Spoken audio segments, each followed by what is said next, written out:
गांव में तो सब जगह अकाल की परिस्थिति हो गई है। लगता नहीं कि अब इस गांव में ज्यादा दिन रुकना उचित होगा। काम के लिए बाहर गांव तो जाना ही पड़ेगा। भूषण काम की तलाश में दूसरे गांव की ओर निकल पड़ता है। चलते चलते वह विजयपुर गांव में आ जाता है। वहां उसका रहने का कोई ठिकाना नहीं था और उसके पास कोई काम भी नहीं था। चलते चलते वह एक अमीर किसान जगत सेठ के पास आ पहुंचता है। सेठ जी, मैं भूषण दूसरे गांव से आया हूँ। हमारे गांव में अकाल की परिस्थिति हो गई है। लोगों के खेत सूखे पड़े हैं। गांव में बूंद बूंद पानी के लिए लोग तरस रहे हैं। अगर मुझे आपके पास कुछ काम मिल जाएगा तो बहुत कृपा होगी बड़े भाई। अरे रे, लगता है तुम्हारी हालत बहुत खस्ता हो गई है। ठीक है, वैसे मेरे पास एक काम तो है और लगता नहीं कि तुम वो कर पाओगे। सेठ जी, आप चिंता ना करें, मुझे आप कोई भी काम दे सकते हैं। मैं वो काम पूरी मेहनत और ईमानदारी से करूंगा। अच्छा ठीक है भूषण, तो कान खोल कर सुन लो। मेरे पास 50 गायें और 50 भैंसे हैं। तुम्हें हर रोज उन जानवरों का गोबर निकालना होगा और रोज सुबह शाम उन्हें चारा पानी देना होगा। महीने के आखिर में तुम्हें इस काम के लिए 200 रुपए मिलेंगे और हाँ, 2 वक्त का खाना भी हमारी तरफ से मुफ्त दिया जाएगा। बोलो, क्या तुम ये काम कर पाओगे? अरे बाप रे, 50 गाय और भैंसों को संभालना आसान काम नहीं है। पर अब मैं कुछ कर भी तो नहीं सकता और ऊपर से सेठ जी 2 वक्त का खाना भी दे रहे हैं। ठीक है सेठ जी, मैं ये काम कर लूंगा, पर एक विनती है। हाँ बोलो भूषण, क्या बात है? सेठ जी, अगर आपको समस्या ना हो तो क्या मैं आपके गायों के साथ गौशाला में रह सकता हूँ? सेठ जी, मैं इस गांव में नया हूँ, मेरा रहने का कोई ठिकाना नहीं है। जग्गा सेठ थोड़ी देर तक सोचता है और भूषण को ऊपर से नीचे तक देखने के बाद उससे कहता है, ठीक है भूषण, तुम गौशाला में रह सकते हो। जी धन्यवाद सेठ जी। तब से भूषण गौशाला में रहकर अपना काम करने लगता है। वह रोज जल्दी उठकर गाय और भैंसों का गोबर निकालता, उन्हें चारा डालता और समय पर पानी भी पिलाता था। हर रोज भूषण अपना काम ईमानदारी और पूरी मेहनत से करता था। जगत सेठ को भी भूषण का काम बहुत पसंद आने लगा, क्योंकि वह अपना काम सफाई से करता था। एक दिन जगत सेठ भूषण को बुलाकर उससे बोलता है, भूषण, मुझे तुम्हारा काम बहुत पसंद आया है। तुम गाय और भैंसों का अच्छा ख्याल रख रहे हो, इसलिए दूध की गुणवत्ता भी बढ़ गई है और गाय पहले से ज्यादा दूध भी दे रही हैं। इसलिए मैं आज से तुम्हारी तनख्वाह बढ़ाकर पूरे 400 रुपए कर रहा हूँ।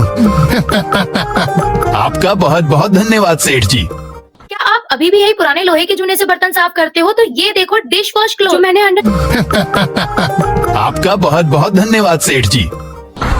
कुछ दिन ऐसे ही बीतने लगते हैं। भूषण जगत सेठ के पास बहुत मेहनत और ईमानदारी से काम करता है।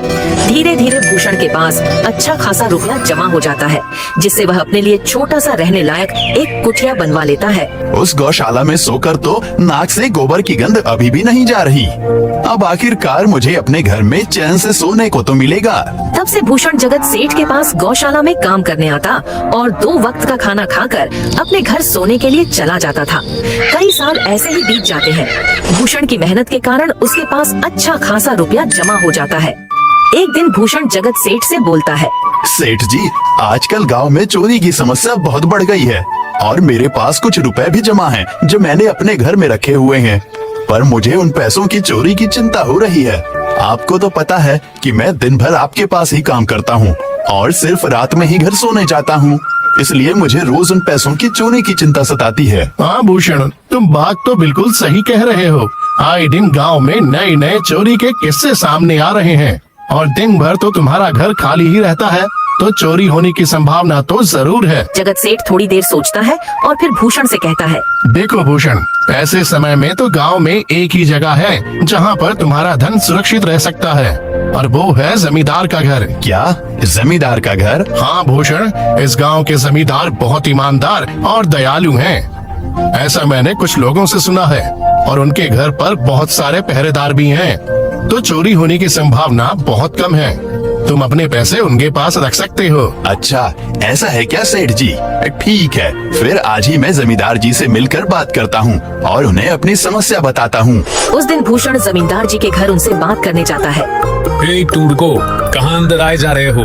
वहीं रुक जाओ। जी, मुझे जमींदार जी से मिलना है। मुझे उनसे कुछ काम है। क्या काम है तुमको उनसे? मुझे जरा बताओ। जी, मुझे कुछ पैसे रखवाने थे उनके पास, यही काम के लिए आया था मैं। अच्छा ठीक है, तुम अंदर जा सकते हो।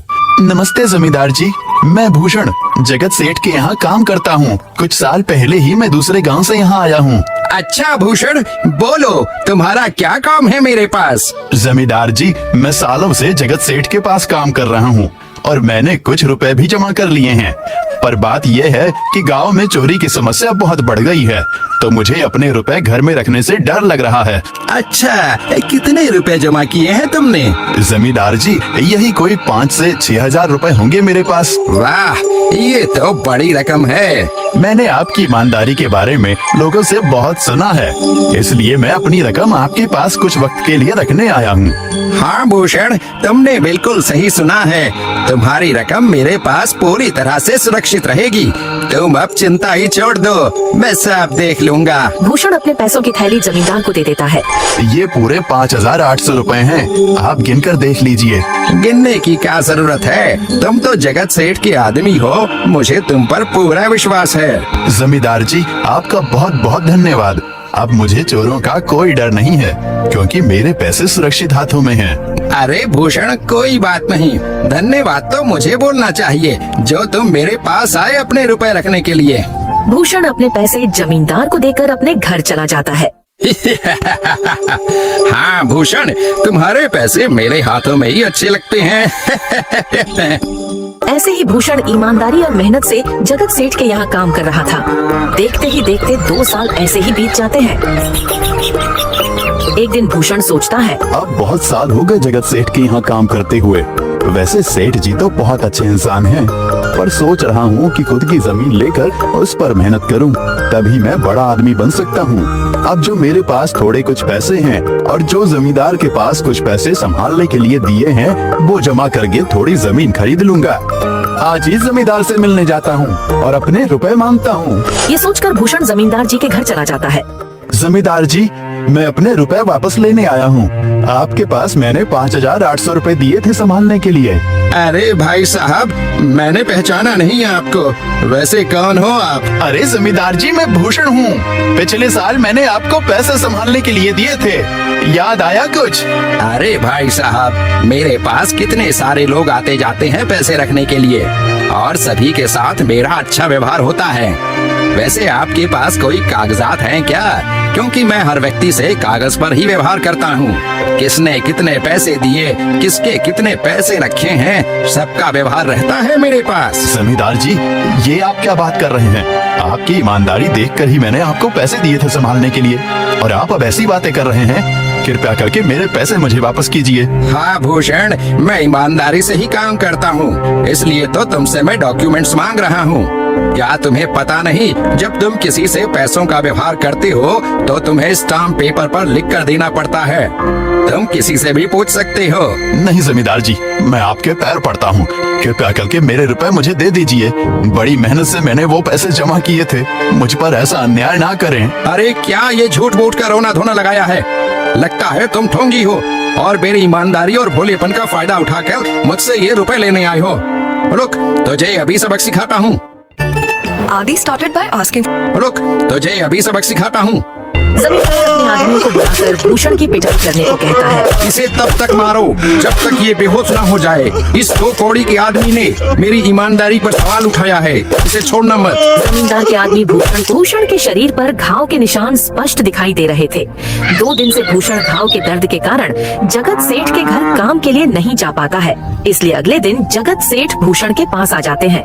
वह देखते हैं कि भूषण खाट पर सो रहा है और वह बड़ा ही चिंता में नजर आ रहा है। भूषण भाई, तुम 2 दिन काम पर नहीं आए, क्या हुआ भाई? तबीयत ठीक है ना तुम्हारी? कुछ समस्या है क्या? अरे सेठ जी, आप खुद यहाँ आए हो, आप खबर भिजवाते तो मैं खुद चला आता। अरे भूषण, कोई बात नहीं, तुम्हें देखकर लगता है तुम बीमार हो। क्या हुआ है तुम्हें? जगत सेठ, क्या बताऊं, जिस जमींदार के पास पिछले साल मैंने अपने पैसे संभालने को दिए थे, वो आज मुझे पैसे वापस नहीं करना चाहता। वो बहुत लालची इंसान है, वो लोगों को ठग रहा है। और जब मैंने बाद में गिड़गिड़ाना शुरू किया तो उसने डंडे से मार मार कर मेरी पिटाई करवा दी और मुझे वहाँ से धक्के मार कर निकाल दिया। अरे बाप रे, ये तो बड़ा ही गंभीर विषय है। मैंने तो जमींदार के बारे में अच्छा ही सुना था और मुझे भी नहीं पता था कि वो इंसान इतना गिरा हुआ है। तभी मैं सोचूं हर साल उसकी संपत्ति इतनी ज्यादा कैसे बढ़ रही है। मुझे माफ कर दो भूषण, मैंने ही तुम्हें जमींदार के पास जाने को बोला था। गलती तो मेरी भी है। नहीं जगत सेठ, आप तो मेरा अच्छा ही सोच रहे थे। ये तो उस जमींदार का लालच है। अब लगता नहीं मेरे पैसे उस जमींदार से वापस मिलेंगे भी। भूषण, मेरे पास एक तरकीब है जिससे मैं तुम्हारे पैसे तुम्हें वापस दिला सकता हूँ। जगत सेठ भूषण के कान में सारी तरकीब बताता है। ठीक है सेठ जी, हे ऊपर वाले, ये तरकीब कामयाब होने दीजिए। अगले दिन जगत सेठ बहुत सारे पैसों को एक सूटकेस में भरकर खुद जमींदार के घर जाता है। अरे जगत सेठ, आज आप खुद यहाँ। बोलो भाई, इस गरीब के घर कैसे आना हुआ? हमारा तो ये सौभाग्य है कि आप जैसे धनी आदमी के चरण हमारे घर में लगे हैं। नमस्ते जमींदार जी। अरे जमींदार जी, आप तो मुझे अब लज्जित कर रहे हैं। वैसे मैं कुछ महीनों के लिए दूसरे राज्य में व्यापार करने जा रहा हूँ। मैं ये लगभग 50,000 रुपए लाया हूँ। मुझे डर है कि कहीं ये चोरी ना हो जाए। क्या आप मेरे सारे पैसे अपने पास संभाल कर रख सकते हैं? आपके सिवाय इस गांव में और किसी पर भरोसा नहीं कर सकता। अरे जगत